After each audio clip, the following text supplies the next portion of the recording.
Hi, my name is Arvīds Barānovs. I'm a visual creative from Riga, Latvia, with experience in various digital media.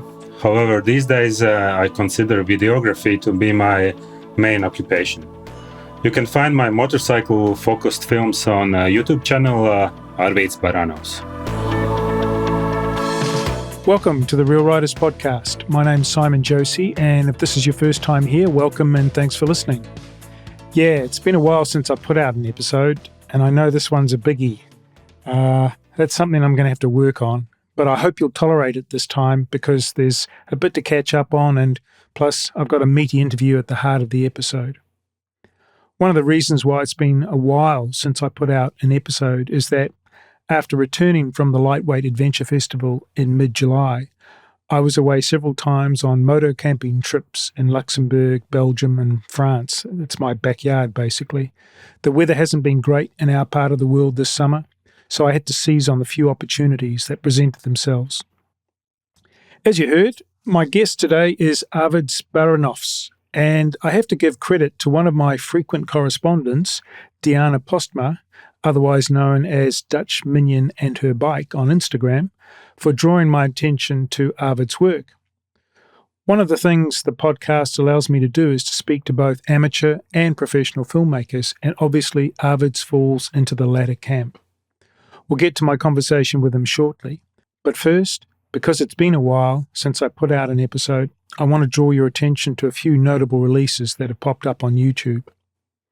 Brent Pearson released on the 1st of August his long-anticipated film of the West Fjords in Iceland. He's also got himself a new bike back in Australia, a Norden 901, and there's already a video up of him riding that machine over 3 days around the outback surrounding Sydney. You can watch those two new videos on his YouTube channel. Since I last recorded an episode, Joe Ryan has concluded his tour of New Zealand and begun a new series exploring the Himalayas. New episodes are appearing weekly, typically on a Friday, at least European time.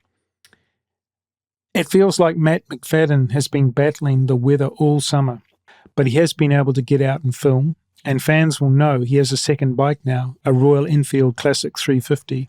You can check that out on his YouTube channel, Classic Rides. Runa Grideland from Off She Goes has been all over the place this summer. Some of you may have seen her at the ABR in the UK at the end of June. She's still releasing episodes of her New Zealand trip from earlier in the year, and I know this coming weekend, as I record this, she'll be in Latvia for the Outdoor Scouts event there. Tom Gould from I Like Motorbikes and partner Lauren made it to South Africa on their Honda CG125s and are continuing their journey. I think they're heading up the east coast of Africa now, but I could be wrong about that. Anyway, Tom's just released a new episode of the trip, and you can find that on YouTube now. Project Biker's Nick Jacobs finished his second series, Escaping the Cold, and this summer he headed to the Balkans. I was fortunate to meet Nick at the Lightweight Adventure Festival, and we crossed paths again in southern Germany as he was heading home to the UK from the Balkans. I'm assuming he's busily working on the post-production of his third series right now. No pressure, Nick. From Instagram, I can see that Nathaniel Ramirez has been riding and exploring this summer. He has released some new material to YouTube, but we're still waiting for episode 5 of his series, The Motorcycle Archives. Thomas Hansen has released a number of videos to YouTube during the Northern Hemisphere summer as well. To date, I'm amazed he still hasn't been offered a sponsorship deal by the footwear maker Crocs. You'll know what I mean if you've seen his videos. Isabel from Dustin Road has made a big tour of the Great Lakes, covering 8,500 kilometres during 16 days of riding, and I imagine she's working hard right now preparing new material for YouTube. Chris Moon has also been on the road again, back in one of his favourite playgrounds, Scandinavia. I imagine we'll soon see new video coming from him on his channel. The Lightweight Adventurers channel has been comparatively quiet recently, though Jamie did post about the new bike he's purchased in the UAE. Mark is currently heading south in South America, and you can follow his journey on Instagram. And last but not least, seemingly out of nowhere, Sam Pacheco dropped a new film in late August, called Riding the Ancient Silk Road in Kyrgyzstan. I was so delightfully surprised by this that I dropped a post to Instagram. You may have seen that. And at about the same time, Sam reached out to me to let me know about the new film. Shortly thereafter, we decided to have a short conversation about the new film. Hey, Sam, welcome back to the show. Hey, Simon. Super appreciative to be back. Well, you've made another film, I see. Yes, and it only took 3 years, so... Yeah, well, I think the wait was worth it, though. Thank you. It was a lot of fun to make, and this trip has been a super long time coming. So really, really glad that I finally got to do it. So the film, which is up on your YouTube channel, it's called Riding the Ancient Silk Road in Kyrgyzstan, published on the 28th of August. So I was looking at it and I was comparing it with the first motorcycle travel film that you put up on your channel, which is Solo Riding Across Europe and the Trans-Euro Trail, which we talked about at length in episode 5 of the podcast. I would say there are quite a few sort of elements of this second film that are common with the first film. And I'll just go through and maybe list those off. B-roll shots of ride-bys, your camping environment, hiking, the countryside, lots of drone footage, which looks gorgeous. I would argue sort of minimal point of view or helmet cam footage, but some in there. Human activity and human activity sort of quite central to the whole film. And once again, music is a really critical element. But what I wanted to ask you after listing all those things was actually what was different about making the film in terms of your experience this time around? Yeah, this time, first of all, yeah, you're right. There was a lot of similarities. In a way, I kind of viewed this as kind of like a part 2 to my first trip. In my own mind, these trips are very special to me, and I kind of have a certain style that I like to present them in. So this is kind of a continuation of that first video that you mentioned. But as far as different experiences, filming wise, I mean, the biggest one was the last trip I was alone. And this trip, I actually got to go with my dad on this trip, which was like a super, very, very special thing for me to be able to share that with him. So you kind of add in that dynamic of another guy being there, which definitely is helpful in some things. I'm sure he was getting kind of annoyed at the amount of, anyone that films and rides knows the amount of stops you have to make and how long everything takes.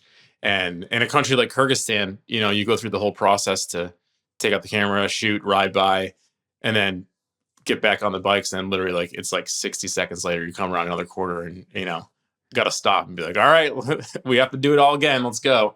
So that definitely having the other guy there, you don't feel guilty about shooting when you're alone because it's just you. But I think sometimes in your mind, it's like, oh, he's probably getting a little annoyed that we have to stop again or we have to fly the drone again.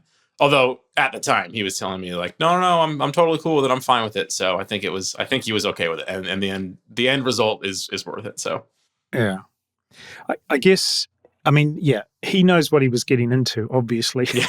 Yeah. He saw part 1. So yeah, exactly. And I can see, actually, sometimes it would be kind of nice. Oh, we're having a break now. Oh, yeah, I'd kind of like to have a break. I guess it's just a matter of getting that balance right of breaks and riding time. Yeah, exactly. Plus, he's a 65-year-old guy, so we got to take a lot of bathroom breaks with him. So it kind of the timing kind of worked out a little bit, I guess. Right. Super.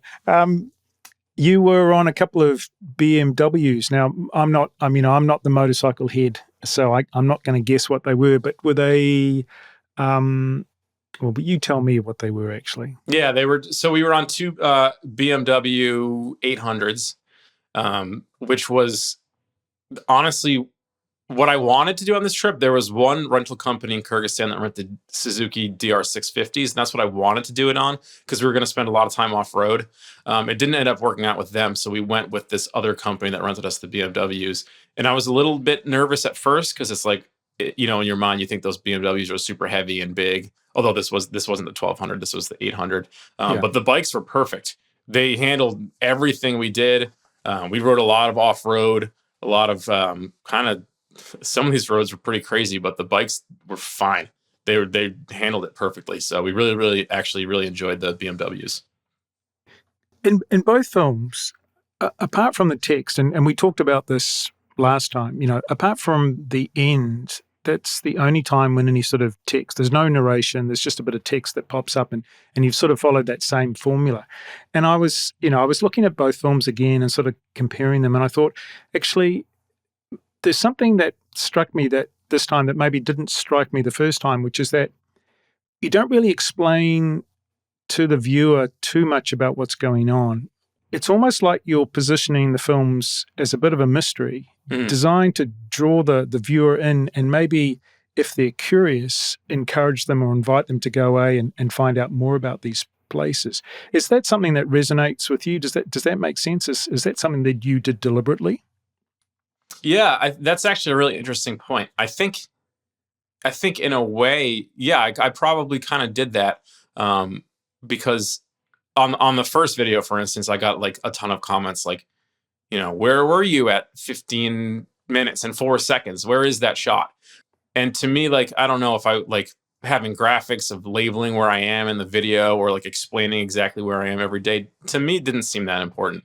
I mean, like we had talked about before, I like to use the visuals to tell the story, and having anything on screen that kind of, places it in a specific area for me almost takes away from the visual storytelling. So that was kind of a conscious decision to not do that. The way that I thought about it was I kind of view these as like the camera just happens to be set up in this place and it's capturing us ride through it. That's kind of like how I thought about structuring it. Like the camera just happens to be up on this cliff and we're riding down through the valley. So that's kind of how I thought about it. Yeah. And I, of course, the obvious thing is you never look at the camera. I think the only time you come close to looking at the camera is at the last two shots with the drone pulling away. And it's almost like you're almost sort of half looking at the camera, not looking at the camera. And we can't really tell because the when that shot's established, the cameras from the drone is already far enough away. It's not, you're not really staring at the drone, but you kind of are in a way. Yeah, absolutely. Like I said, it's the camera is there and it happens to be capturing us moving through this space. That, and I'm probably not good looking enough to be a YouTuber. So before I release you, I wanted to draw attention to a few shots, which anyone who's seen the film will know what I'm talking about, and anyone who hasn't seen the film yet will definitely notice when they see. The first one, it's a ride by of you two on the bikes, and then followed shortly after, or almost at the same time, there's some locals, I assume they're locals, riding some horses. And I wanted to ask you, did you choreograph that shot, or was it pure luck, and were you just like over the moon when you saw it when you were doing post-production? Well, if I was a more talented filmmaker, I would tell you that it was choreographed. But no, that just happened like that. There happened to be, we had set up the shot and there was a van riding through. So it's like, we kind of want just us going down the road. We don't want like a van of tourists driving through there. So we had to wait for a second until it had driven by. And then by the time it had driven by, those horses had actually passed us on the right side of the road. And then when we rode through it, they just happened to be going next to us. At the time, I didn't even really think about it. And it wasn't actually until we were looking at the footage later that we were like, oh my God, like they rode at the perfect time right after we came through. Yeah. The guys on the horses came through. It was perfect timing. Yeah. So that was luck, definitely. I mean, that, like, I'd say probably, 80 to 90% of doing these types of videos is getting lucky with shots like that. Okay, second shot I have to draw attention to, and I'm pretty sure you did choreograph this one. Is that? I know what you're going to say. Of course, the sunset shot of the two bikes, the flapping flags. I'm thinking it was taken with quite a long focal length lens. Was it to really? Yeah, that was with an 85 millimeter lens, so not the longest lens I had, but yeah, definitely a telephoto lens. Okay, and it's amazing color. And when I first saw it, I thought, okay, yeah, you've won the internet today, Sam. That's brilliant. You must have been pretty happy with the final result of that shot. Oh, absolutely. And yes, you're right. That shot was 100% set up, but almost not in the way that you would think. Like that was after we had just gotten finished riding the entire day. We were staying at this amazing yurt camp up on a lake. And I think we had already eaten dinner and we were like getting ready to go to bed or something. And I was like, oh, I'm just going to go around and try and get some B-roll shots of the sunset. And that's when I first got the silhouette shots of the bikes.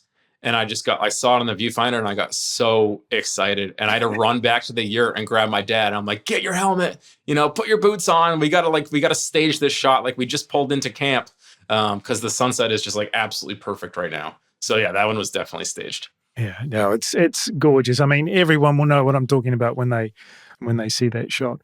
And the other thing, and I'm a bit embarrassed, I didn't notice it the first time I watched the film, but the final shot, well, it's actually not the final shot, but you've got this lovely snowy peak towards the end of the film. And I thought, oh, of course, that's symbolizing sort of the climax or the conclusion of the trip of the film. And is that actually how the trip went? Were you heading towards the really high peaks, or have you just sort of made that up for the film because it's a nice way to sort of end the film? Like it's crazy in Kyrgyzstan. Like the landscape is so diverse and different everywhere you go. I mean, you see like we have like some desert looking shots and some mountains and some very green, like evergreen shots. But Kyrgyzstan, I mean, basically any direction you go, you're heading towards a massive mountain like that with snow on the peaks. So, in the way our ride went, yeah, we probably were heading towards that every single day. Right. But, visually for the video, if you're talking about that specific shot, that was shot on like day 2. So there's a little bit of editing going on there to kind of tell the story. Sure. It works. It's great. Well, I mean, when we last spoke, you'd said that you are hoping maybe to do this trip to a Stan in the summer that's drawing to a close here now in the Northern Hemisphere. Dare I ask, what's next, Sam? I knew you were going to ask this question. Well, we'll see. Hopefully it won't be 3 years from now. Hopefully it'll be a little sooner. I think my wife and I have been planning. We got married last year and we've kind of postponed our honeymoon to some cool trip at some time in the future. And we've been talking about Kilimanjaro in Tanzania. Or Tanzania. Well, that's a good question because I hear it both ways these days. When I was a kid, it was Tanzania, and everyone's talking about Tanzania now. So it's like I give up. I don't know. So yeah, well, however you say it. So she was talking about that the other day, and I was like, oh, I wonder. My first question was, would you be comfortable flying there alone? And she was like, why? And I was like, well, if I flew out like a week or two early, I could do like Kenya and Tanzania on a motorcycle, and then we could meet up and do Kilimanjaro. So that might be the next trip, but who knows? Okay. Well, as we've seen, when you start talking about these things, they have a habit of eventuating. So let's look forward to that film when it gets made.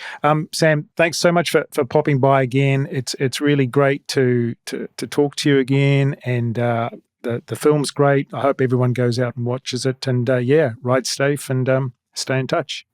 Yeah, thanks for having me on, Simon. Really appreciate it. And everything you're doing for this community. As always, if you have the time and inclination, please consider rating or liking the Real Riders podcast in your favorite podcast app or on YouTube. This will help other listeners find the podcast. The podcast has had accounts on multiple social media channels. However, I've decided to focus on just the Instagram account from now on. The other channels have not generated any activity, so I won't be wasting any effort or time on those. Righto then. Let's get to my talk with Arvīds.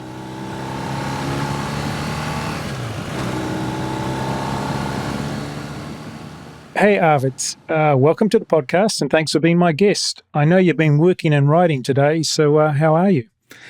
Thanks, Simon, for having me. It's been a long day on a motorcycle. Actually, 3 days. I rode almost 1,000 kilometers to Estonia and back, doing 3 separate video shoots and photo shoots for clients. And so I'm a bit tired, but never too tired to do another podcast. Well, I appreciate it, and I'm sure all our listeners will appreciate that as well. I'm going to get straight into this. I know that you're familiar with the sort of the format of the show, and I always like to ask people about their origins. And the first place I want to start with is your filmmaking origins. How did you get into, or how did you start filmmaking? Yeah, it's a good question. As I said, I was in digital media for more than 20 years by now.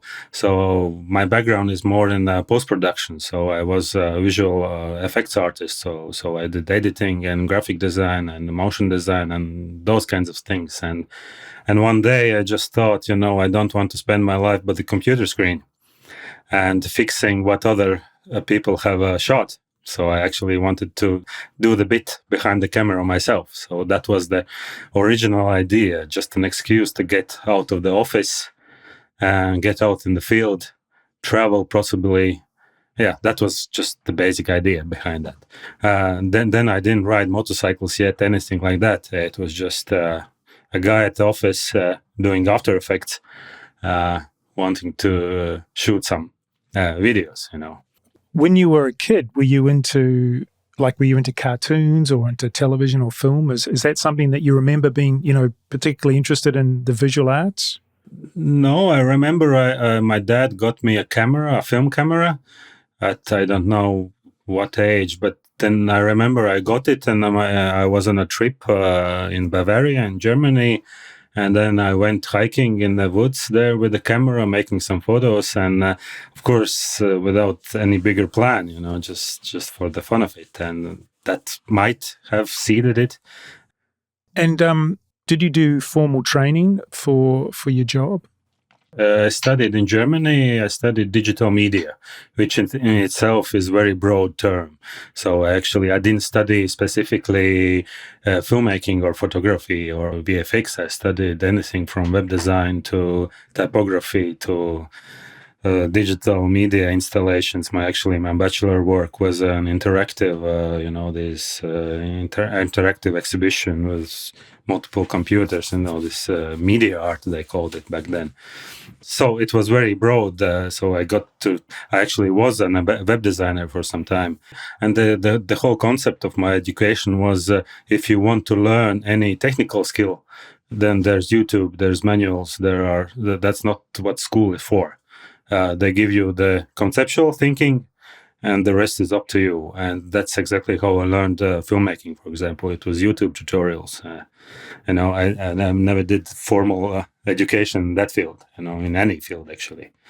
And that is, I think, the best of this era in the 21st century, that you are just one click away from any knowledge. You're just, whatever you want to be a rocket scientist, go on YouTube and learn some physics and chemistry, and off you go.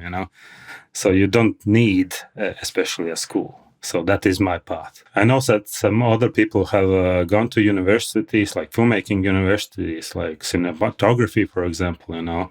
I didn't go that path, and sometimes I think I should have to have some more stable career, career path. Mine's being a bit random, but I like it, I like to change things up. So if we think about that training, even though you say it was maybe a little bit conceptual, are there things that you draw upon that you're applying in your current job today? Problem solving, in general, technical thinking, not like, yeah, sure, we learned about exposure triangles and stuff like that, about depth of field and but those are things you can learn in one afternoon. It's not really, something very complicated or that important. But I think that kind of thinking and being open, so to various opportunities and also career paths. I'm not like focused, hey, I will do this for the rest of my life. Right now I'm interested in this, then I do it as best as I can. And if something else comes along, I've changed career paths so many times that I wouldn't be surprised that in 10 years I'm not filmmaking anymore. And that's fine, And with that education, with that background, it is quite easy for me to switch. It's almost like you learned how to think or to analyze things or just, deconstruct things, etc., which you can apply more generally rather than very technical knowledge, which is narrow. Yeah, exactly, yeah. As someone who works as a videographer, how much time do you actually have to create your own personal motorcycling videos? Well, actually, I'm just recently started doing that more seriously, because previously, of course, my day job is as filmmaker and a photographer. Maybe, as you can imagine, I don't want to be doing the same things in my free time. But at first, I just, put a GoPro on my helmet and went for a ride when I just started motorcycling. And there wasn't just a bigger idea behind that, making. But in last year or two, people have noticed the videos that I make, but that comes together with that I have started also traveling with the bike, not just local Latvian trails. So the content is there, and then people saying, hey, why don't you make it a thing out of it, and I never thought about it. But now I try to make some stories, think about the scenarios, make some voiceovers, stuff like that. And the next trip when I'm going, I'm already thinking how will I actually present that in a video format. So that is very fresh and recent for me. I don't know where that will take me. I don't have a plan to become a YouTuber or anything, but well, I'm open-minded regarding that, and as long as it is fun to do, I'm up for it. So in terms of time, I can't really. It sometimes feels like I'm always like 24/7 doing something with camera or editing, be it personal or commercial. I don't have a 9 to 5 job where I can divide, hey, this is my free time, this is not. Because, for example, last 3 days I was both working commercially and I was camping there and hammocking with my bike, and I shot some videos there as well. So where's the boundary? There isn't really. Right. Maybe this question then doesn't make sense, or maybe it does, I don't know. But how do you maintain enthusiasm for producing your personal motorcycling videos when you're being a videographer full time? Is that a problem for you? Because I can imagine it could be for some people. Yeah, well, in anything that I do, even before motorcycling, I started actually doing some adventure travel, like trekking, mountain biking, doing stuff in the mountains, canyoning, filming there also, and for me it was always adventure first, or experience first. It was never, let's go film a thing or that, or make photos of, stars or anything. At first, there was always, let's go on an adventure, let's go camping, and the photos or videos are just the result. That is just always, for me, it is in the background. So when I do go on adventures, it's always, that is the main thing that I think about.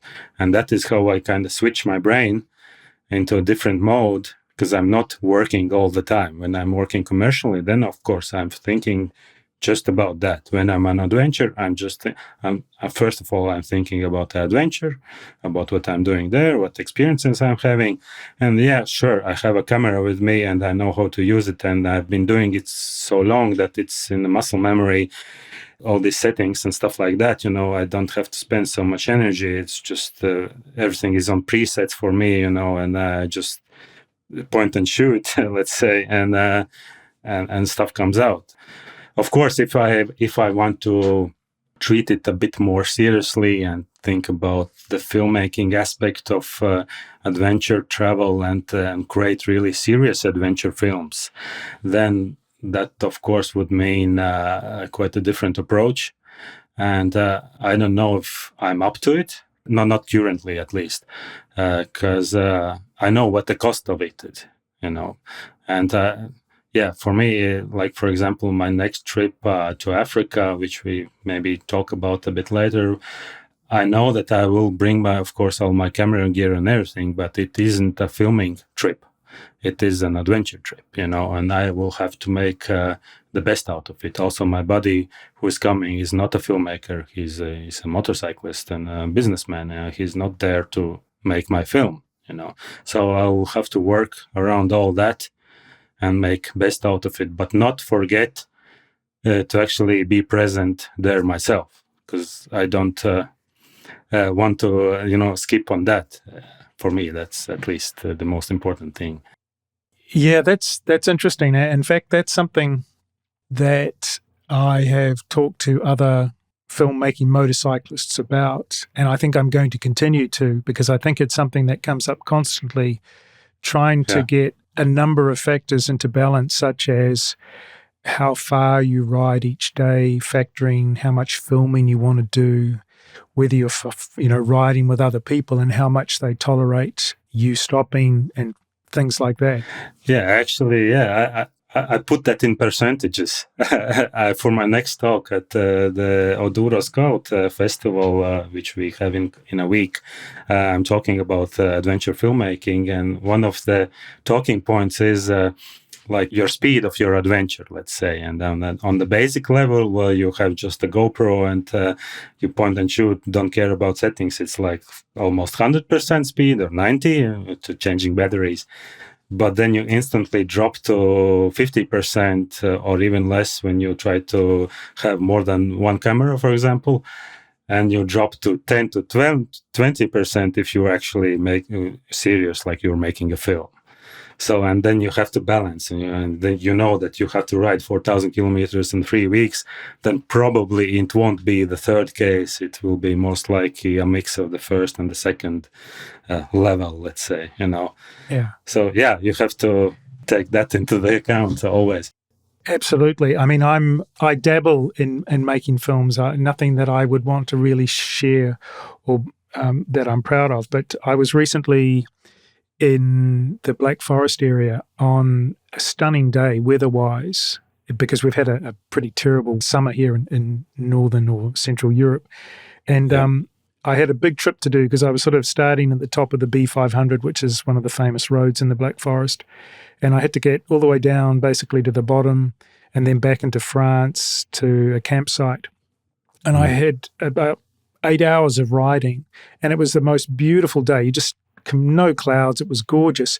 And I didn't shoot anything because I just didn't have time. And I was like, either I'm going to enjoy this ride in this amazing day and forego any videoing, or I'm just going to be really late and get more and more stressed and just not enjoy either the filming or the motorcycling. So I gave up on filming and I just did motorcycling the whole day. And it was lovely and gorgeous. And I sort of remember that, but I lost an opportunity. But again, it comes down to that. What can you realistically achieve in a day if you're going to do any sort of serious filming? And for me, it was impossible. Yeah, and that's why I actually start every ride with that question, and more often than not, these days, the answer is don't film it. I don't take any camera even with me, so I don't even have a chance to film it, but that is the question when I'm heading out of the home. Will I be making a video out of it?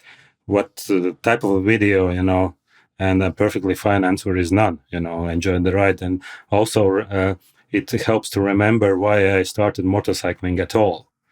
It wasn't because I wanted to do filming. It was because, all these cliche freedom slogans, but whatever, each to their own. But it helps to not film is to remember, the reason I'm doing it at all. And I think that is important for anyone, even those who have, quote, made it, full-time YouTubers and everything, or filmmakers, is to do trips without filming, just to remind ourselves, why we are doing that, because otherwise it might get lost in this whole mess of cameras and editing and, always have to do something, produce something.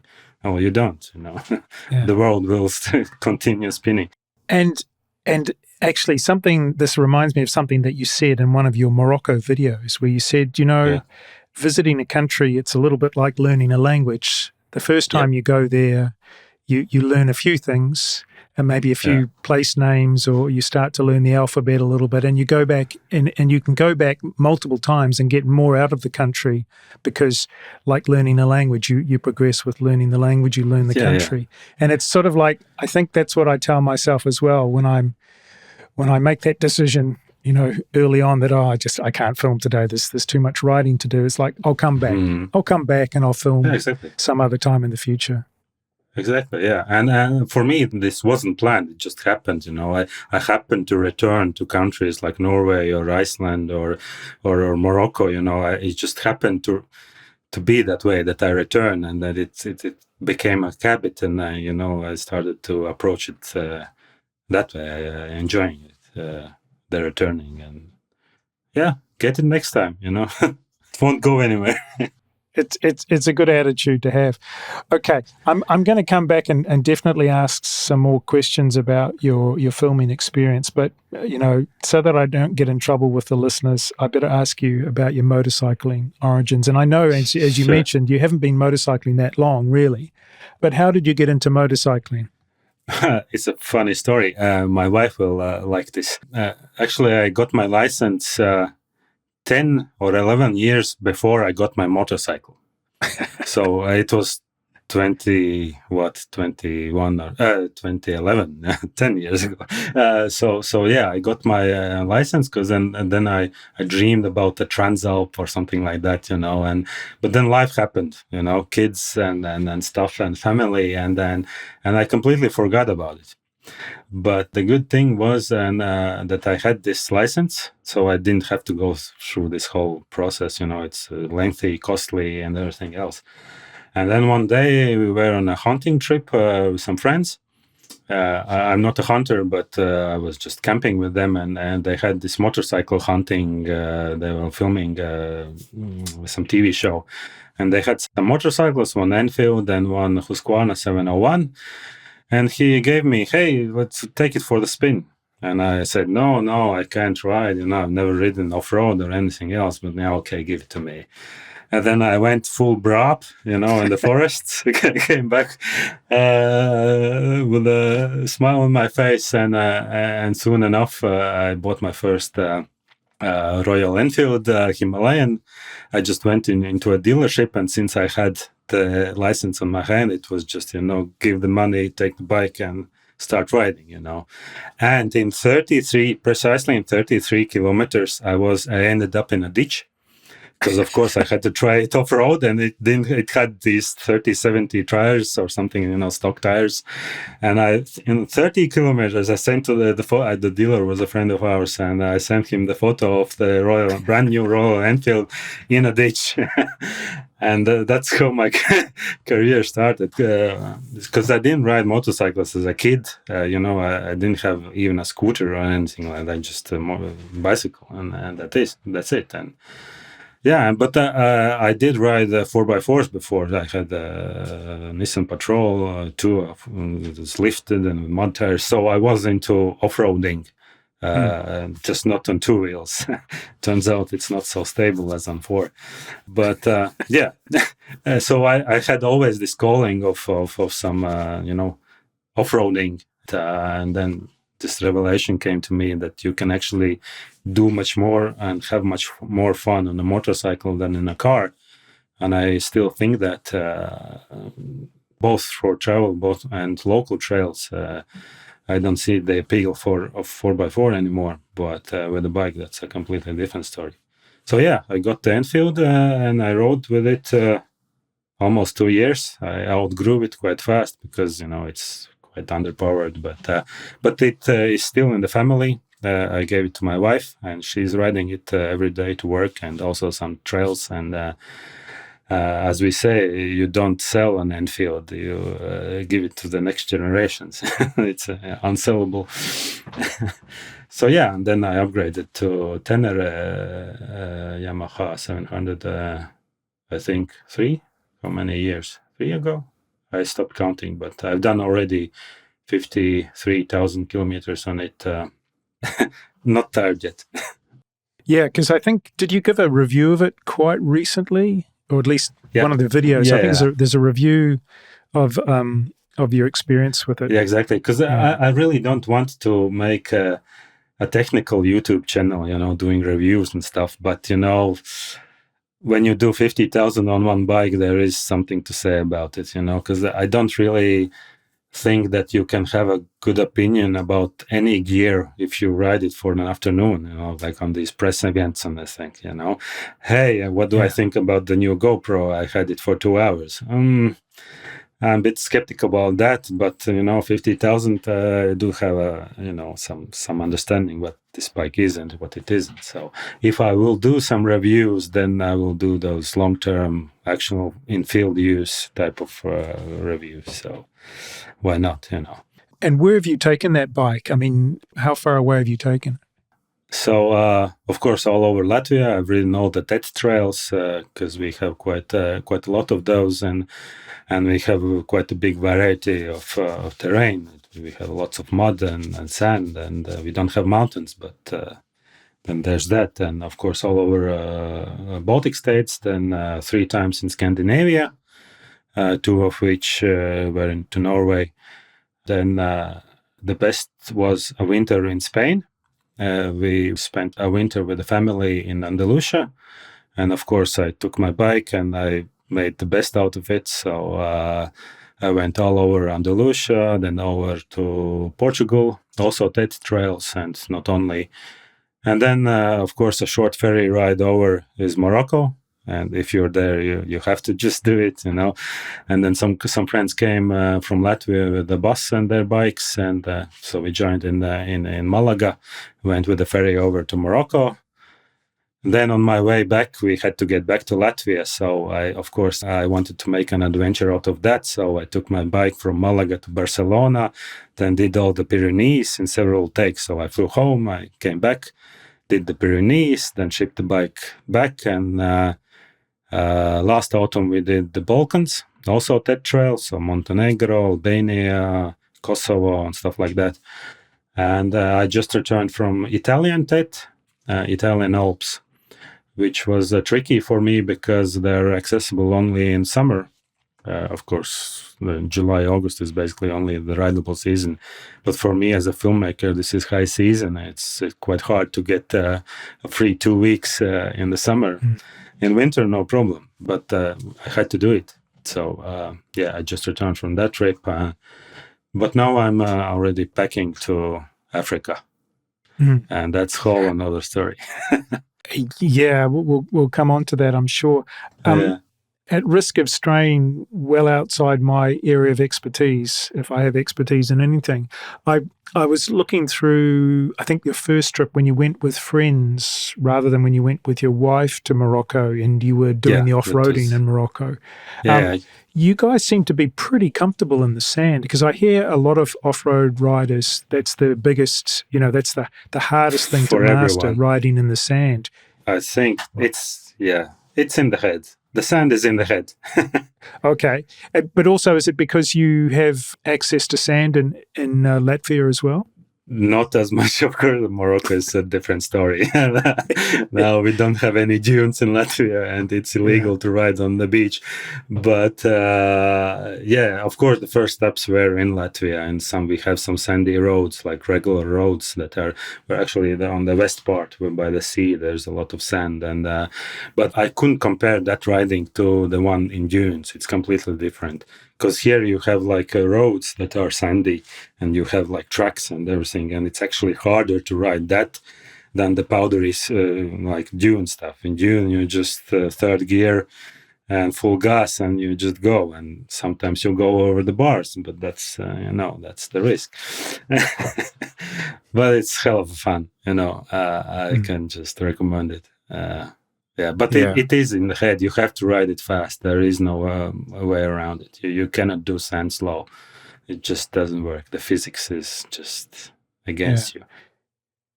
And when you decide to ride somewhere other than Latvia, how do you get your bike to those places? Do you just sit on the expressway, or do you ship it, or what do you do? No way. Because we have had always the problem of Poland, as we say, because we have to cross it. Well, nowadays they have new highways, but didn't have that previously, and it was such a pain to get anywhere in West Europe. Anyway, by the car, by bus, not even the bike. It's just such a gruesome way to go. So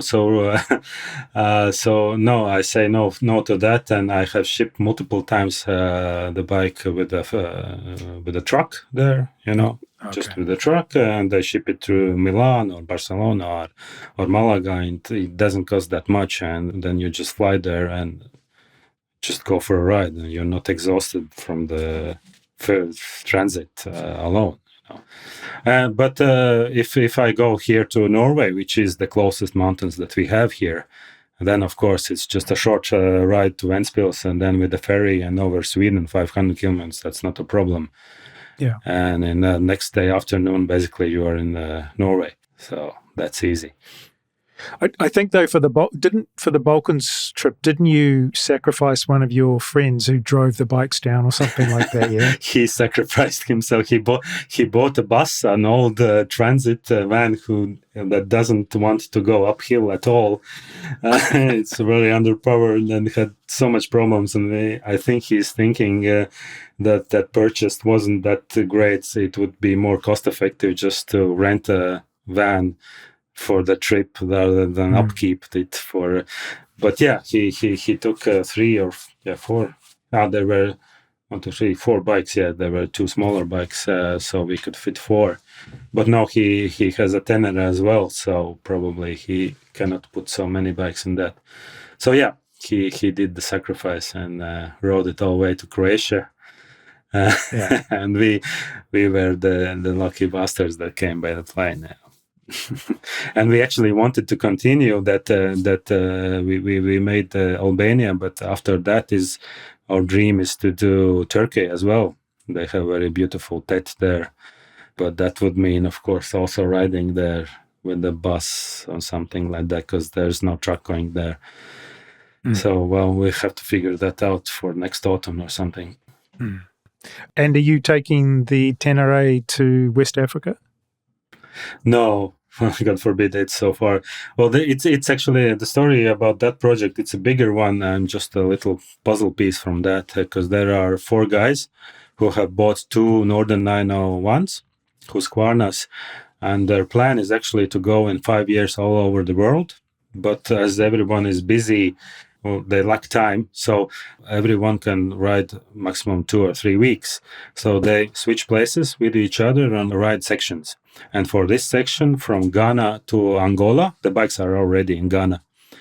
There was only 1 rider available, so they proposed for me to go, and I agreed, maybe too soon. I said, yeah, sure, let's go. And only then I started Googling what it actually means and what countries are on the way. Then for a second I thought, hey, maybe I shouldn't have said yes so soon. But I did what I did. And now we have to, end of September, go. In 3 weeks we have to make the road from Ghana. And there are countries like Togo, Benin, if you know those. I didn't before. And Nigeria, Cameroon, Congo. And then there's problem of Democratic Republic of Congo. We don't know how to get through or around. And, this is Africa, and it will be full on. I could call that adventure. If I could say Italian Alps, that's not an adventure compared to this. That was a tourist trip. This will be, serious, because even the preparation is completely different. There we just don't know the TET and go ride.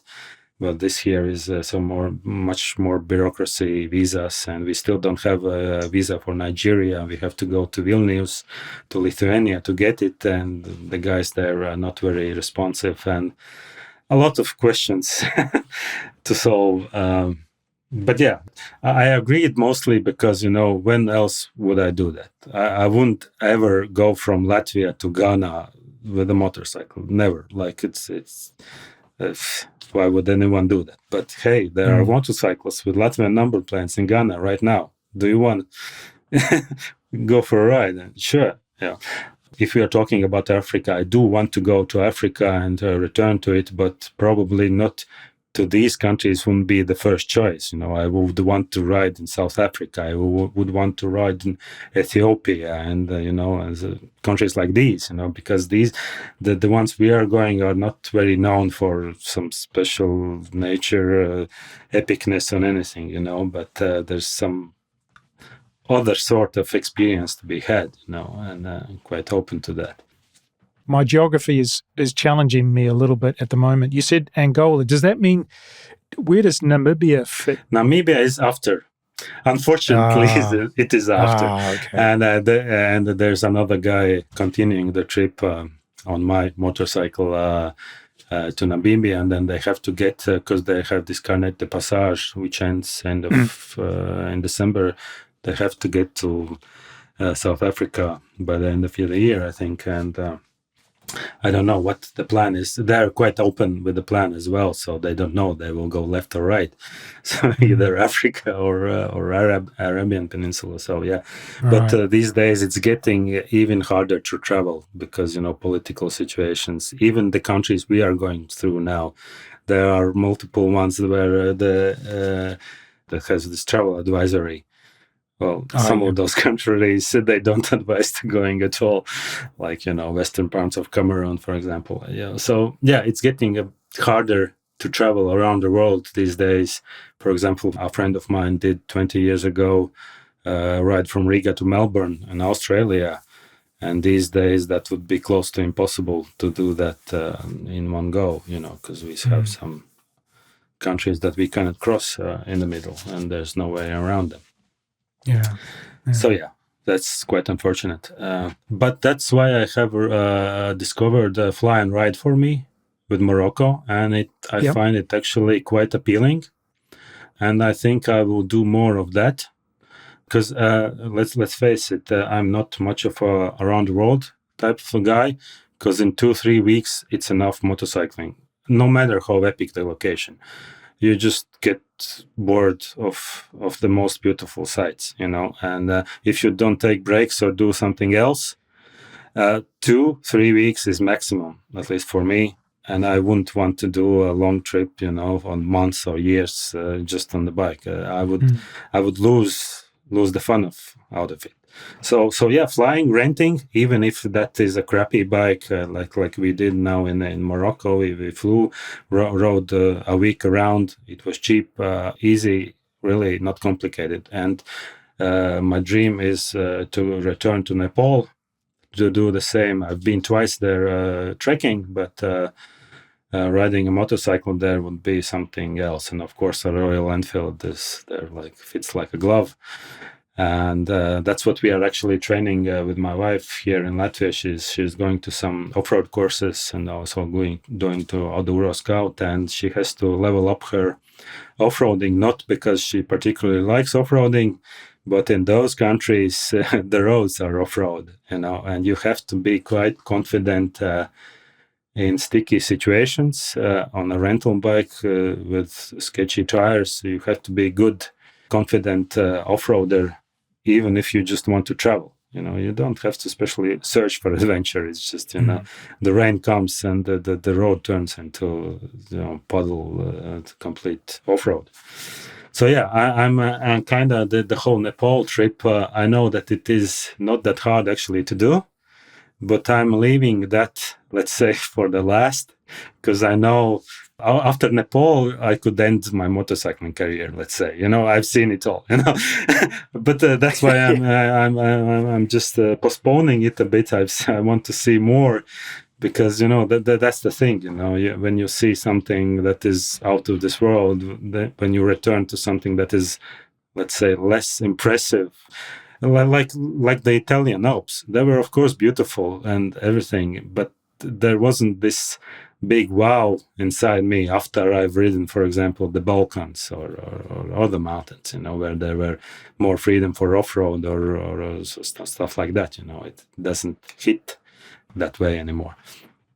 So it's a scenario, basically. It's like a movie. Your life is like a movie, and you have to play it smart and don't spoil ending. So ease it in. Does North America or South America hold any appeal for you? Oh yeah, but it is such a far thing to think about it, It's probably also a fly and ride thing, because shipping from Riga, might as well just buy the bike there in terms of cost and everything else. I would love to do South America, like Chile, and I heard your previous podcast with Chris, and he did the Chile and those countries, and I would love to do that. America, of course, I've been to America without the bike, and it's a huge country, and there's so much to do. I'm not excluding that. I might do that, but it's probably a rental thing, and it's not like an Alaska to Ushuaia thing, not for me. But yeah, I'm open to that. And yes, of course, I want to do these Asian countries. I had this one project that is stuck a little bit now, but India. But, I also want to see the opportunities to not only travel to these places, but treat them as projects. So, for example, India, we had started the talks with local television that we make a show out of it. So basically, I don't want to pay for the travel. I want to earn the travel. So that's my idea. That's where my filmmaking comes in, that I can basically, pay with my work, with my hands, with my eyes for that experience. I'm not a businessman that goes on a trip for my own money. I want to make a film about it and then see how it goes. So yeah, hopefully something like that. Yeah, I guess the challenge is how you slot all those potential trips in place so that you don't peak too early, as you say, with your expectations. Yeah. Exactly. Yeah, take it easy. Yeah. Okay, I want to get a little bit geeky. It's kind of exciting always to interview a professional filmmaker, videographer, and I'm just really interested in what cameras you take when you do a motorcycle film. What do you take with you? Yeah, well, basically, for me, the story is that I have my work gear, right? And I don't have specific motorcycle, so I take my work camera, which is a Sony A7S III, which is my main daily driver for work. So that's what I take also on my motorcycle trips. And then, of course, I have an older GoPro, and sometimes people watch my videos and say, hey, this looks so good, what are you using? And I'm saying, hey, I'm using a GoPro 9, and I'm not even filming in 5K or what, filming still in 4K, and I just know the settings, and that means that you really don't need the latest and greatest to get a good picture, and I'm not the one who goes straight away and buys the newest camera, because I know what is the underlying technology. And for example, for the new GoPros, I see that they haven't upgraded the sensor or the lens. I know as a professional that the only thing they have upgraded are just gimmicks and some features and some AI stuff, not the actual image quality. So knowing those kind of things is helpful, not to get caught in marketing, because I have, for example, Insta360, still the previous model X3, but I know that the X4, the resolution is big 8K in bold on the front page, but I know that's the same sensor. So basically what they did, they put the fastest CPU in there, and it's not getting actual more resolution, it's just computer stuff, and it really helps to be kind of fluent in these things, and they're not actually that complicated. There isn't much. You understand how how light works, and it's not rocket science. And that's what I'm trying to also to talk about on Enduro Scout. Even if you're not into cameras, even if you don't want to be a filmmaker, it helps to understand the basics also about editing. What is editing? 100 years ago, it was the same as it is now. You watch a clip, you cut the beginning, the end, and put it in some place, and that is the editing. This is no transitions, no effects, no AI stuff. It's the same, and that's how I feel about when people ask me if AI will replace us, and questions like these. I don't think so. Because there are tools that are helpful. I use them also daily in my software, for example, but they are not doing the basic stuff instead of me. I'm still doing the thinking, what I want to tell for example, that's not going to get replaced. Of course, there's some technical things that make life easier. Sure, why not? So yeah, learn the basics. It takes a week, a month at maximum of your time to get, and then it will be hard to fool you. And you just use the tools that you have and get a good picture down the line, and it's also cost effective, so you don't have to run out and get the latest camera. My A7S is, I don't know, 5 years old or something, but it still is, because it hit the ceiling technically somewhere where you don't actually need anything better. It does high quality slow motion, perfect low light, 4K 25p. That's it. You don't need anything else, really. You might want a better lens or something like that, but otherwise the camera is perfect. And talking of lenses, what lenses do you take with you? The usual 24-70 2.8. My beater, also my work camera, but it has seen better days. The front element is scratched because I use my gear. I don't babysit it. My camera is specifically in a cage because I know I will drop it and I will hit it someplace. And I when I'm motorcycling, I'm holding it on my shoulder strap. I have this Peak Design clamp, so it's getting hit by the helmet, and so I use my gear. So it's up to my lens is up for replacement, because right now it's getting some weird light halos already, which look, of course, very artistic. But when I need, I say that I have a built-in haze filter right now, but which is very chic right now, and but for work I might get a new 24-70.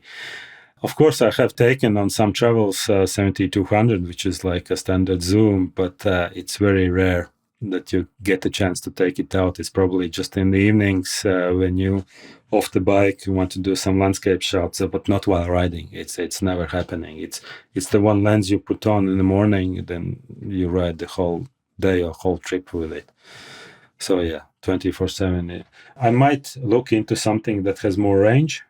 I really hope somebody makes a 24, 105 and 2.8, but not because I want 2.8 because of the depth of field or anything, but just because of the light capacity. So I take any lens that is as bright as it gets, Right. Especially for adventure filming, because you have uncontrolled light. You might get to ride in the dark, for example, and that's where you need as much as you can get. Hence my A7S, which is like a low light monster. A GoPro goes to sleep at 8 p.m. This one doesn't go until midnight. Yeah. If it's full moon, then you can go till the morning. And what about sound? And there's one thing I'm particularly interested in, because you do record your voice, your narration, often when you're riding. I'm starting it out. I feel the pain. I know the pain, and I'm researching the best way to do that, and I might have come up with some, because of course I'm using my Media Mod on GoPro and plugging in a lapel mic and putting that in my helmet. But the problem actually for me was that my work lapel mic, of course a professional one, was too sensitive.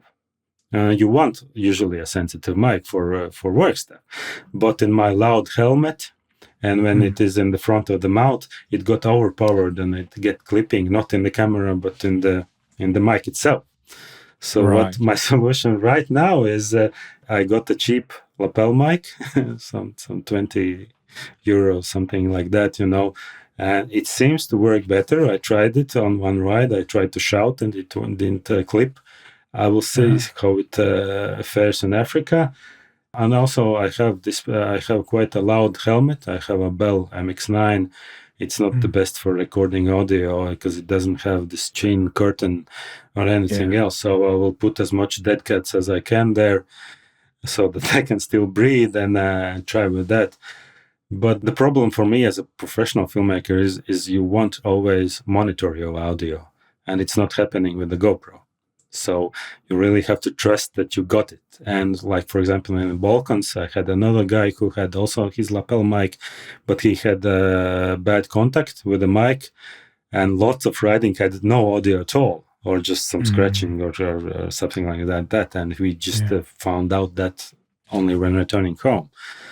So then it is a good idea to record something off the bike as well, so that you at least have it. Like on my main camera, I will put a small shotgun on it, and when we go walking around somewhere in the towns and record with that.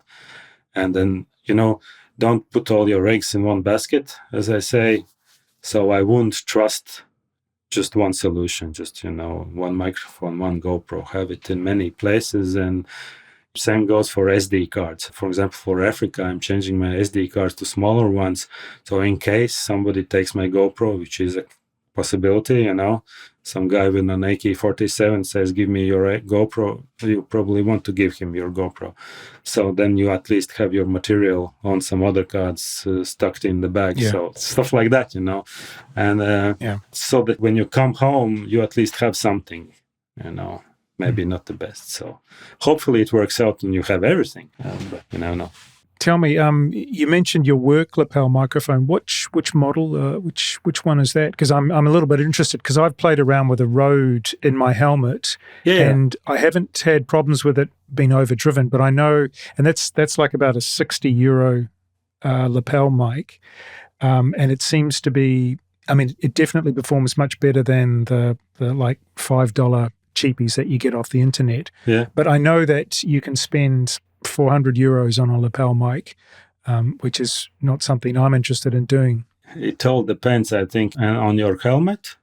Because I have also, I think I rode Lavalier Go something. It wasn't anything very fancy. But still, the problem for me was because I was using it on this Dango design, this GoPro clip chin mount, and it is really in the front of my face, and it is no way to go. And I also tried now in the last test, I tried to put it a little bit further from the mouth and tape off the vents, but even with that was quite bad. And then I tried to put it behind my cheek pad, hoping that like the Nomad Sweden suggested, but then my audio was so muted, it sounded like under the pillow, and that's no good either. So right now I'm like in the middle. I put the lapel mic so it's under the cheek pad but sticking out, and then put a big dead cat on it and hope it works. And then every evening I try to listen to some clips when I'm on the way, just to check how am I doing. So don't go in blind and then be surprised, And then sometimes, of course, I have used only the back microphone of the media mod. If you're going slow and you're with the helmet open, and if you talk loud enough, it's actually pretty good. And because it's in the back, it's not picking up the sound from the front. And sometimes actually that is all you need, But that only, of course, works if you're going off-road and slow. So it doesn't work on the highway. But in highway, I don't think anything works if you don't have a Schubert's helmet or something, or the silent ones. I think everything would get overpowered quite soon. And actually, if sound is the most important thing that we have to figure it out, the video is second. If the sound is bad, then you're back to recording voiceovers at home, and that's never ideal. Yeah, it's best to get it there on the spot, the emotions and everything, and fill it in with voiceovers if needed, but for the drone shots. But otherwise, My last sort of geeky equipment question is about the software that you use in post-production, because there are so many people out there doing this in their part-time as a hobby, and I think it's always interesting to hear what people like yourself are using professionally. I think everyone, even those that are doing hobby-wise, should get DaVinci Resolve, period. I mean, it's free, and it's such a powerhouse, and if you get those basics in, what I talked about, editing. If you understand what is editing, then you just have to watch an hour-long YouTube tutorial about how to import the media. You don't have to touch all the million buttons that there are. It might be intimidating at first, of course, but you really don't have to touch them, and you just for even doing simple tasks. And my thinking is that these days when video, everyone, even they're not riding motorcycles for your work or anything, there are times when you have to make a video of something, about your product, about your presentation, whatever. You need a clip, you need to cut, put some text on it, and put some music. Simple tasks. It's like, I think those things should be taught at school, like basic stuff, how to make a video. And in that regard, DaVinci Resolve is the best because it is free, and you can do 90% of what I'm doing professionally on the free version. It's not limited with watermarks or anything like that. Only very specific features are on the pro version. And even if you want to get the pro version, it costs like 200 or 300 euros only. And it's not a subscription like Adobe or anything. It's one-time purchase for all the upgrades. So I don't understand why would anyone use anything else. And it's cross-platform. So it's unlike Final Cut that you can use only on Mac. On this one, you can use on any. I used to be a Premiere guy, and it was crashing so much on me, and I gave up on it. And it is such a powerful tool that you can make a Hollywood movie seriously there. The color grading is just out of this world. There's nothing that comes even close, I remember the times when I did in Premiere trying to color anything. It was such a pain. Here it is, wow. And I haven't even scratched the surface of what can one do there. There's possibilities, and they're just adding more and more stuff.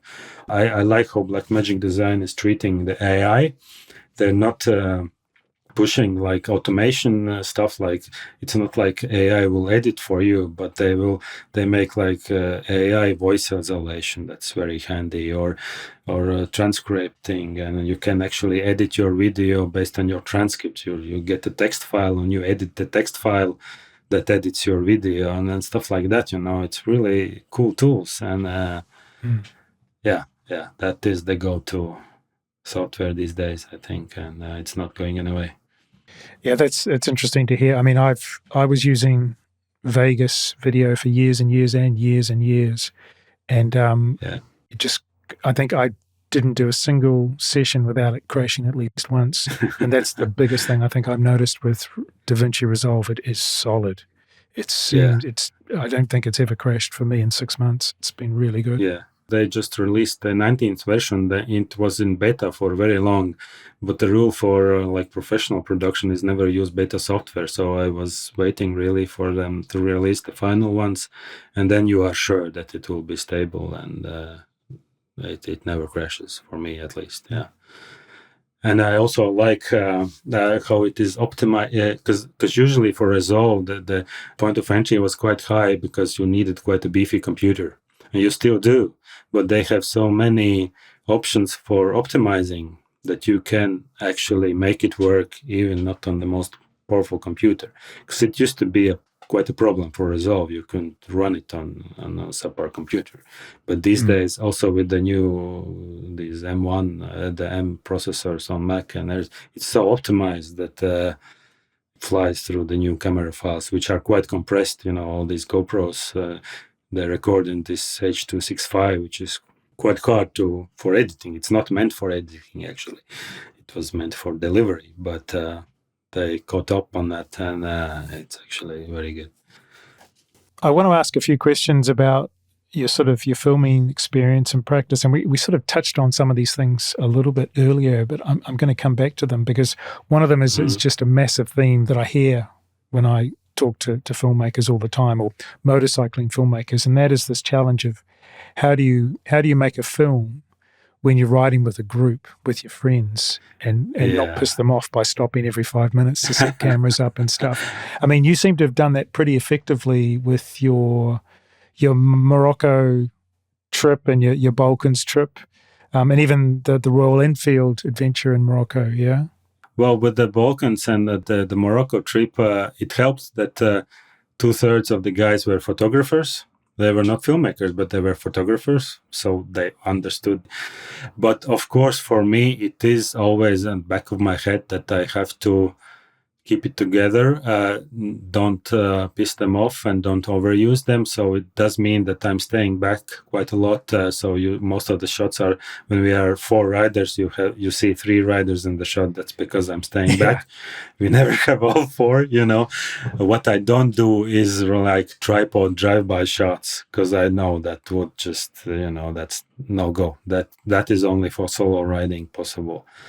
And then, of course, it helps that you get your GoPros on other riders too. Then we sync the settings, and then we have multiple angles there. But it also comes with its heap with the problems with syncing, and there's always problems with GoPro, like time syncing, and it's always even if you sync everything at the beginning of the trip, at the end it's all over the place and it's a mess. And it takes quite a lot of time getting everything together so that you can at least have the files from one day in the same folder, not talking about hours or minutes. And if you add other cameras, of course, like drones and 360, they have their own timecode problems. And but it helps. Yeah, it helps. But yeah, it is a big question. And I have never actually gone on a solo trip, like an international one, where I could try how it is to make a film. I don't know how it would work, but probably I would. I don't know if that would be a Hollywood masterpiece or it would be the same. I don't know, because I just don't know how it is to ride with guys that are not into filmmaking, that they have come for an adventure.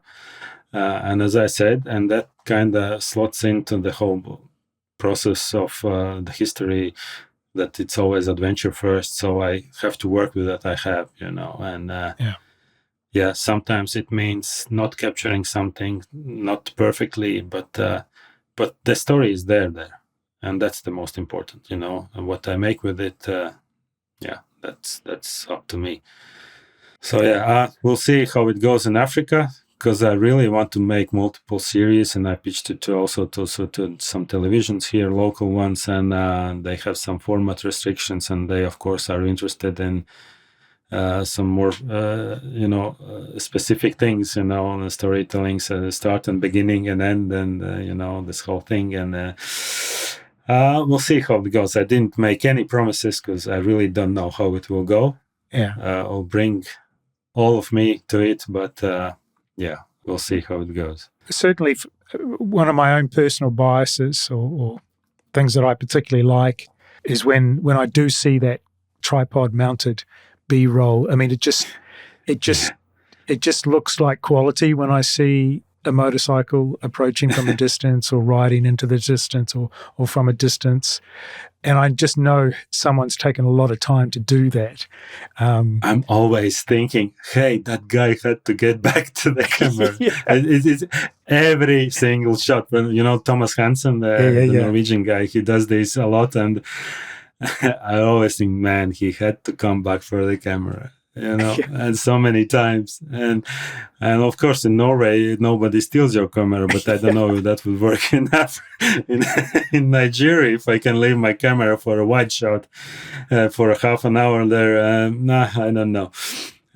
But I know the feeling. Even when I'm filming not these tripod shots, even when I'm just taking my Sony and shooting some B-roll with it, it always feels premium. Hey, these are quality shots. We have all these action cam shots, and then I film these are like precious special shots. How I managed to get some seconds on that one. Yeah. It somehow feels like that always, even by the campsite, something, campfire, preparing food, something, film with that camera, it feels already, quote unquote cinematic. Yeah, you mentioned Thomas. I asked Thomas about one of the shots that he did where he'd clearly set up his camera more or less in the middle of the road on a traffic island in some small town in Norway and driven in.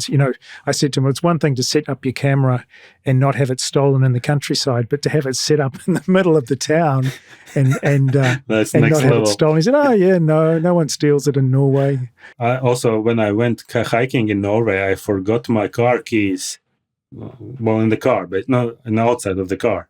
Yeah. And I went for a night. I went camping in the mountains. I came back and it was still there. So, it's good. Yeah. Yeah. What's your attitude to post-production on the road? In other words, as you're having an adventure, having a trip that's maybe a week or 2 weeks, are you doing any post-production? Are you starting to do editing? Do you take a laptop with you, or do you just leave it all till you get home? No. When I see full-time YouTubers that are editing on the road, I just feel the pain, and I wouldn't want to be in their place. That's such a hard thing to do. Full respect for those. Actually, Runa, if you know, also on Norwegian, I do. Yeah. She's coming. She's in Latvia right now. She's also coming to Oduro Scout, and she's also editing on the road. And I want to talk with her how it is. How that struggle is, but now the maximum that I do is I transfer some clips over Wi-Fi, like photos or from the drone, and do a quick edit on the mobile, like a short story or something like that. That's the maximum thing. But with that also, I will have to limit myself in Africa, because I know in Italy, I think I did too much of that. So that then I came home, I had to actually do it twice with the raw footage, because I do it with the JPEGs, like for example, for photos. And I felt somehow that the story had been already told while I was there, and then I'm repeating now, Yeah. And for Africa, I will try to tap on the brakes a little, post just some phone shots, if I can limit myself, so that I can have more attention, more time at home for the actual editing. Of course, the urge is there, because it's so easy with these Wi-Fi, all the cameras, you can get the pictures or videos on your phone, but then you are spending in the evening editing, not being with some tribe drinking beer, and I'd rather do that, of course. So, yeah, it's always the balance.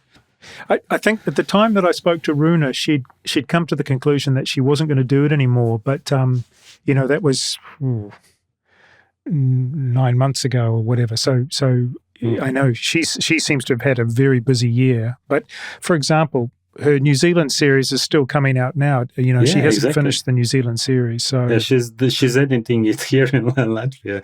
And actually, the funny story about Runa, we met her on the Norwegian TED with my wife when I was doing. She wasn't a YouTuber yet. I think, but it was just starting.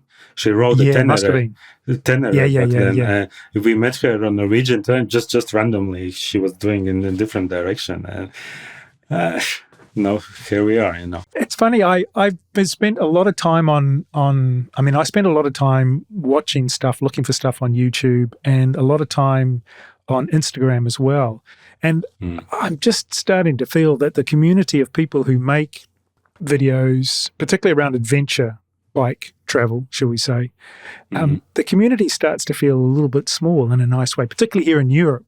The number of people, I spoke to Thomas, and then Thomas helped me connect to Runa. And then I see that you guys this next weekend, the three of you are going to be at one place.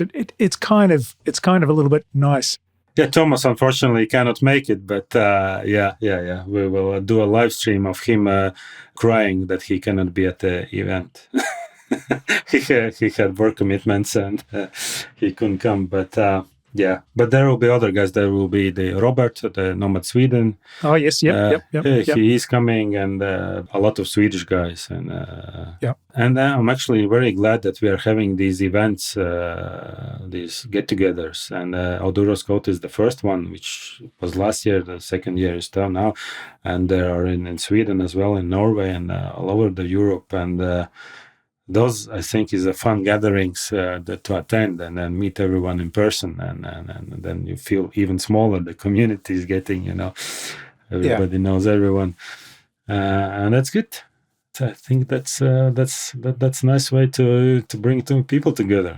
We have common themes, and actually, what I think is also important, we can also agree on what messaging we give out, because Europe and off-road riding, it's always a sticky conversation. But we, as let's say YouTubers or social media or whatever, we have a voice, so we could use that platform to talk about these leave no traces things. And like for example, Oduro is trying a lot to give that message out about code of conduct and trail riding and stuff like that. Because otherwise, who will do that? Just riders to riders, not some politicians or some people who are from outside. So we have that power actually to talk about these things and to say to other guys, hey, that single track wasn't that cool. Such a cool move, At least don't put it on Instagram, and stuff like that. Self-regulation. Let's call it. Yeah, it's a very hot topic in the UK. They have these things called the green lanes. I don't know if you've heard about them. Which anyone can use. And there's the TRF, I think, is the organisation of trail riders. And a lot of what they do is actually education and code of conduct stuff.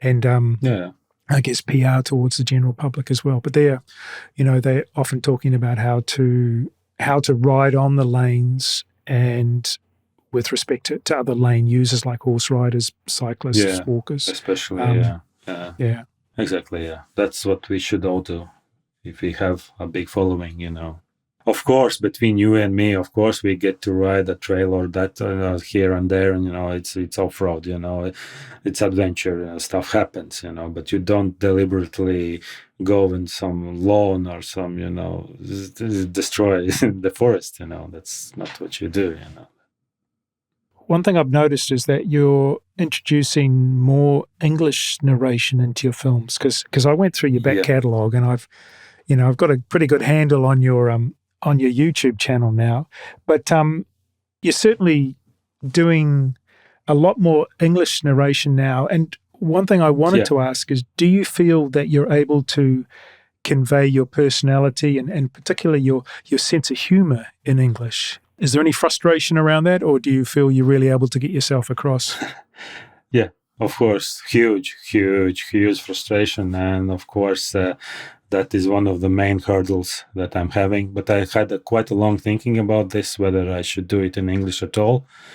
But the Latvian audience is just so small. I don't feel there's really no point of doing, especially motorcycling content. If I would do some other theme, then maybe, but there's 400 guys or 200 to do so much production. I don't think it makes much sense. So I'm trying hard. I even have thought about taking some lessons, like stagecraft lessons, because this is the thing you can learn. It's a learned craft. It's not something you are born with.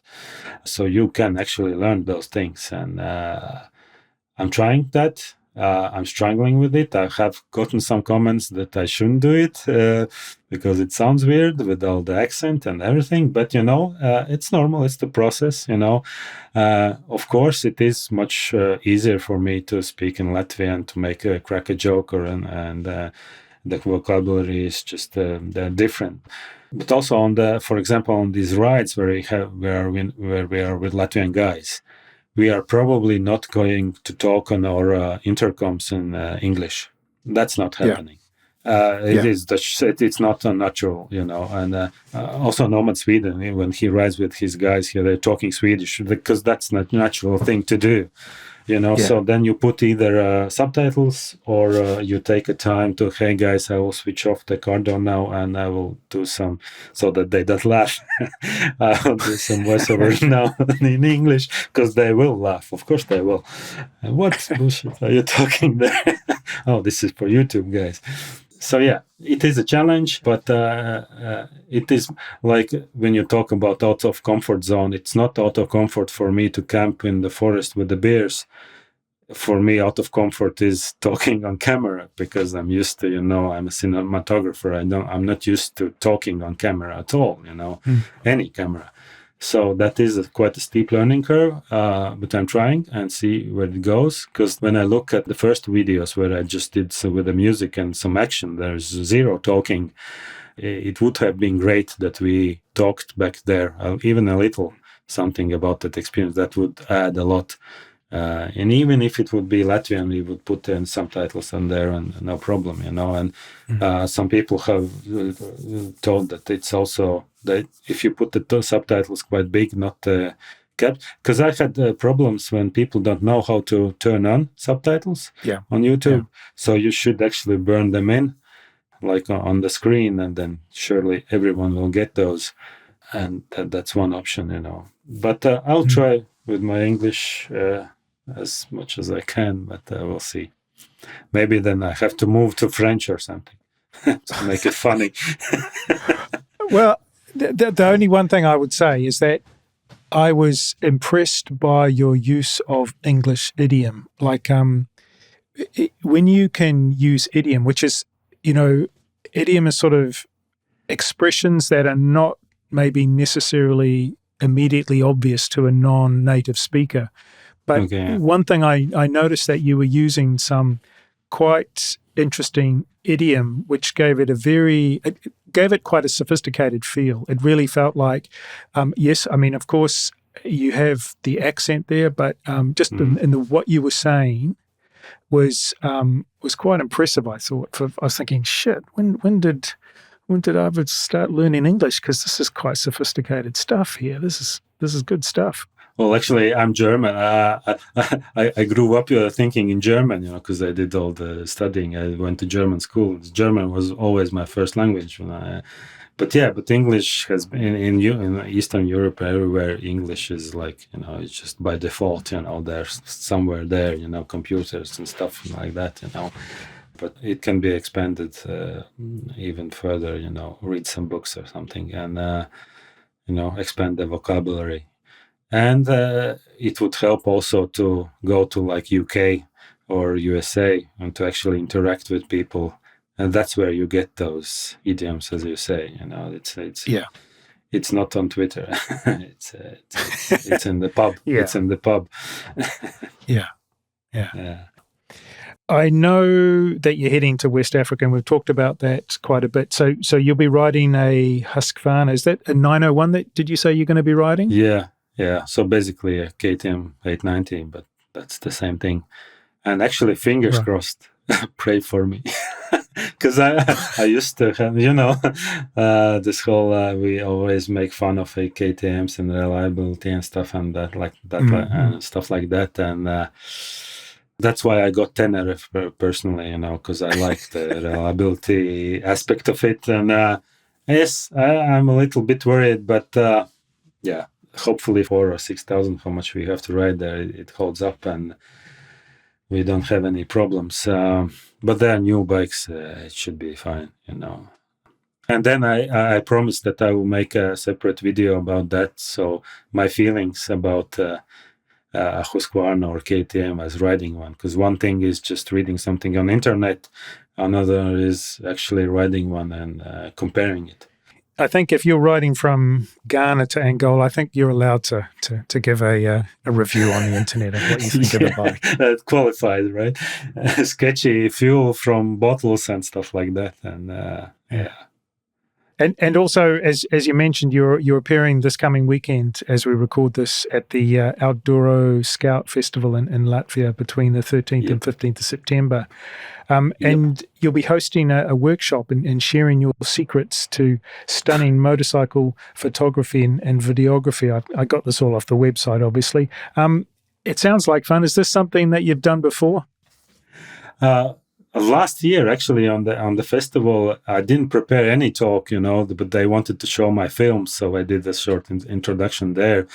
I used to do some talks where I'm sharing my, some other hiking adventures and stuff like that. But the whole stage thing still gives me goosebumps and everything else, and I'm still a bit nervous about that. But I know that I have to do that, even if it is out of my comfort zone, because actually I want to share my stories also outside of video format. So it is talks like these. So it is a good training ground, and I'm really looking forward to that. And I will talk about the basics. I will talk about how you can approach this from the basic perspective and from the advanced and everything in between. So people are listening, maybe they don't want to do a lot of, but they want still to capture their trip and share with their friends. And this is one scenario what you do. Somebody wants to be a YouTuber, then that's another one. So I want to give them, of course, in an hour, I cannot give them a in-depth filmmaking course, but I can give them what is there. Just show them what's available. If you want, you can deep dive in this and that theme, and that's basically my task. And of course, I will get a little bit geeky for those basic things. So just this is how you set up your GoPro. This is where you put it, and just press and forget it, and you will get okay in an image, like stuff like that, like practical tips, because people want to get something to take home with them. They can use on the next trip. Tell me, I'm kind of intrigued. What language do you use for that presentation? Is that and for the whole event? English. People use English, do they? This event, I think most of the guys will be outside of Latvia this year, and we have a lot of Swedish guys, a lot of Norwegians, also some people coming from UK, from Germany, from all over the place actually. And the official language is English. Yeah, we'll go with that. Originally, when the dates came up, because I saw the dates, and I thought, that would be. I mean, I'm not an off-road rider at all. As people know, it's not my thing. Mainly because in Germany, it's not really something that people can easily do, and you've got to be really committed to it. Exactly. But I was thinking, that because I saw that you were giving a presentation, I thought, that sounds like a really interesting presentation. But the dates were clashing with the Podfest Berlin, which I was planning to go to, but I've decided not to go to that, and of course all the tickets have sold out for Outdoor Scouts for this year. Yeah, it's very fast. I was surprised because the first event got so good reviews, and they had only like 100 spots or something, and it was quite fast gone. But I believe, I don't know if they want to grow it bigger. They probably want, but not too big, because the place where we are staying, it's a very special place with a restaurant in the forest, and you cannot have that for 1,000 people. That wouldn't work. No. So let's see where they land with that. But I think they will keep on going next year as well. Yeah. Well, it may be on my radar in the future, though. It sort of depends on probably the talks more than the activities, because there's a lot of activities based around the event, aren't there? I really like it, because the first reviews that we got from some guys who have been to other festivals was that this one had a lot of content. It wasn't just guys with tents coming together and having a beer and talking about adventure bikes. There was a lot of activity. There was this quest thing where you can go navigating in the forest. There was these presentations and workshops, and a lot of it. It's really intense and full of activities. Yeah. Okay, just a couple more things to finish up. I always like to ask my guests if there are other filmmakers in any genre that they would recommend people look at. Are there things that you particularly think, if you're interested in this kind of filmmaking, have a look at these? Werner Herzog, right? Stuff like that. Watch stuff like that. Yep. Watch Stanley Kubrick. Watch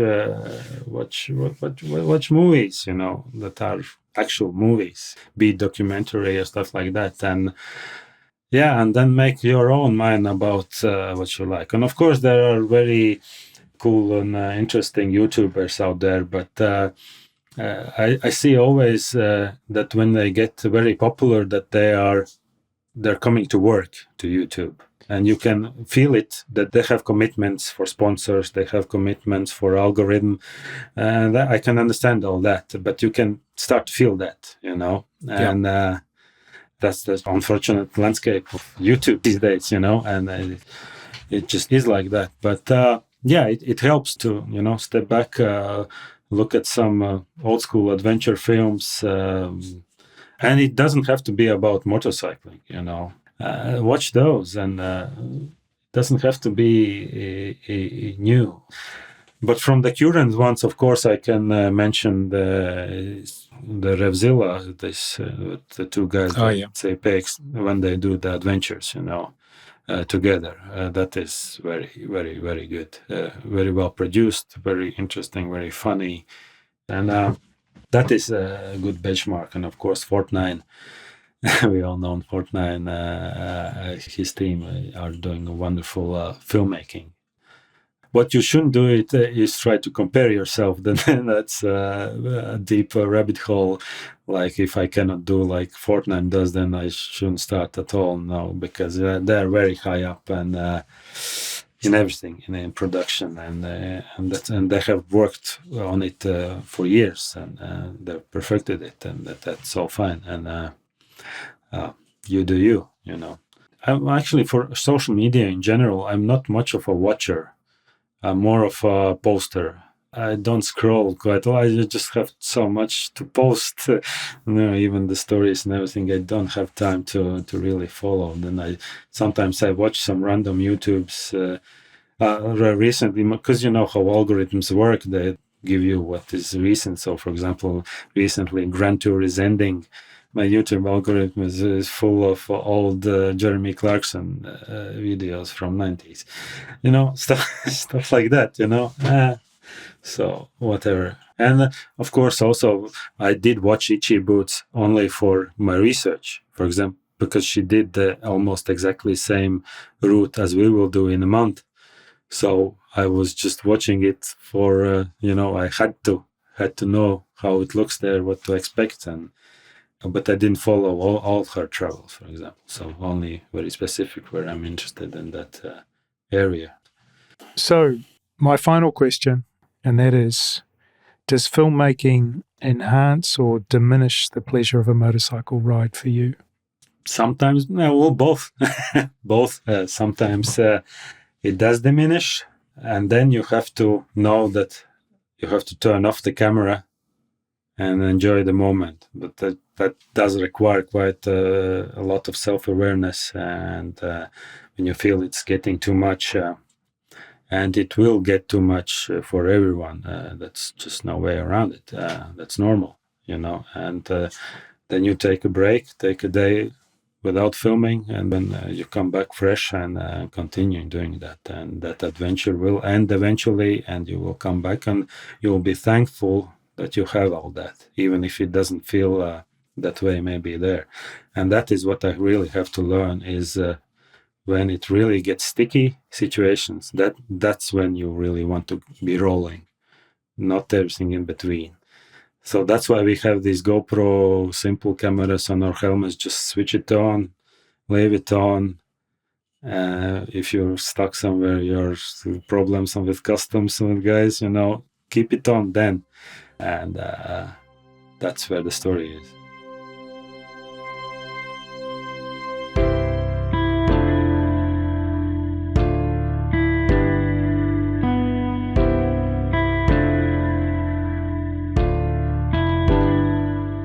Thanks so much for being my guest today, Arvīds. You've obviously got the YouTube channel, and I know you have an Instagram account of the same name. Is there anywhere else people can see your work online? Yeah, my production company is called Eaglewood Pictures, and the web address is www.eaglewood.pictures. And there's both my work stuff, and I also have a separate page for all my motorcycling content. So there you will find all my trips that I have done, both photography and videos, in one place. So you can have a browse and get inspired for maybe your next trip. Great. I certainly look forward to watching all that new content you're about to generate. Thanks again for joining me today. Take care and ride safe. Thank you for having me. Bye.